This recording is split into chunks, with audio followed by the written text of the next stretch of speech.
ಎರಡು ಮಾತಾಡೋಕೆ ಇಷ್ಟಪಡ್ತೀನಿ ನಾನು.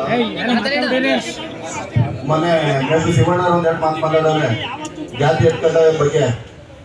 ದಯವಿಟ್ಟು ನೀವು ಹಿರಿಯರಿದ್ರೆ ವಿಷ ಬೀಜ ಬಿತ್ತಕ್ಕೆ ನೀವು ಇದು ಮಾಡಬೇಡಿ. ದಯವಿಟ್ಟು ನೀವು ಮಂಜಣ್ಣ ಬಗ್ಗೆ ಏನು ಗೊತ್ತು ನಿಮಗೆ? ಮೊನ್ನೆ ಬರ್ತಡೇ ಅಂತ ಬಂದು ನೋಡ್ಬೇಕಾಯ್ತಂದ್ರೆ 30,000, 40,000, 50,000 ಜನ ಬಂದು ಸೇರಿದ್ರು. ಅವ್ರ ವಿಶ್ವಾಸದ ಇದಕ್ಕೆ ಜನ ಸೇರಿದ್ರು. ಆ ಥರ ಮಾಡಿ ಫಂಕ್ಷನ್ ನೀವು ಸೇರಿಸಿ ಗೊತ್ತಾಯ್ತದೆ.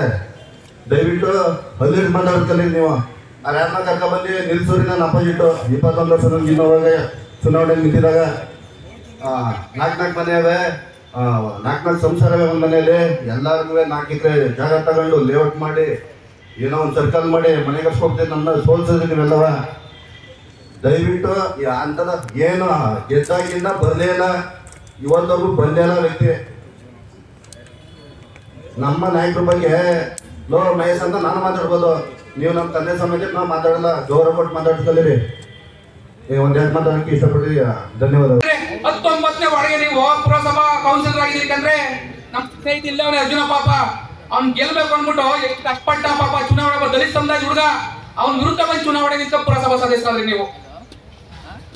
ನೀವು ಬಹಳ ತಾಲೂಕಲ್ಲಿ ಎಲ್ಲಾ ಸರ್ವ ಧರ್ಮ ನಾಯಕರುಗಳ ಪರವಾಗಿ, ಸರ್ವ ಎಲ್ಲಾ ಜಾತಿ ಧರ್ಮದ ಪರವಾಗಿ ನಾವಿದ್ದೀವಿ ಅಂತ ಹೇಳ್ತೀವಿ. ನೀವು 19ನೇ ವಾರ್ಡಲ್ಲಿ ನೀವು ಕೌನ್ಸಿಲರ್ ಆಗಿದ್ದೀರಿ. ಹೌದು, ನಾನು ಚಿಕ್ಕವನು, ಜಾಸ್ತಿ ಮಾತಾಡೋಕ್ಕಾಗಲ್ಲ.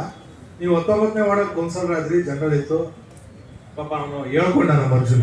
ಅವ್ನು ಕರೆಕ್ಟಾಗಿ ಹೇಳ್ಕೊಳಕ್ ಬರಲಿಲ್ಲ ಅರ್ಜುನ. ಅವನಿಗೆ ಮಾತಾಡೋಕ್ಕೆ, ನಾನು ಮಾತಾಡೋಕೆ ಬರಲ್ಲ. ಅರ್ಜುನ ಹೇಳ್ದ, ನಾನು ನಿಂತಿದ್ದೆ, ನಾನು ಸೋತೆ, ಇದಾಯ್ತು ಅಂತ. ಏನು ಅಂದರೆ ಅವ್ನು ಹೇಳ್ಕೊಟ್ಟಿದ್ದು, ಅಲ್ಲಿ ಇರೋರೆಲ್ಲ 19ನೇ ವಾರ್ಡಲ್ಲಿ 100% ದಲಿತ ಕುಟುಂಬ. ಅಲ್ಲಿ ಹೋಗಿ ನೀವು ನಮ್ಮ ದಲಿತರು ಗೆಲ್ಲುವಂಥ ಸೀಟಲ್ಲಿ ನೀನು ಕಿತ್ಕೊಳ್ತೀನಿ, ಮತ್ತು ದಲಿತರ ಬಗ್ಗೆ ನೀನು ಯಾಕೆ ಮಾತಾಡ್ತೀಯಪ್ಪ ಅಂತ ಅವ್ರಿಗೆ ಕೇಳಿ.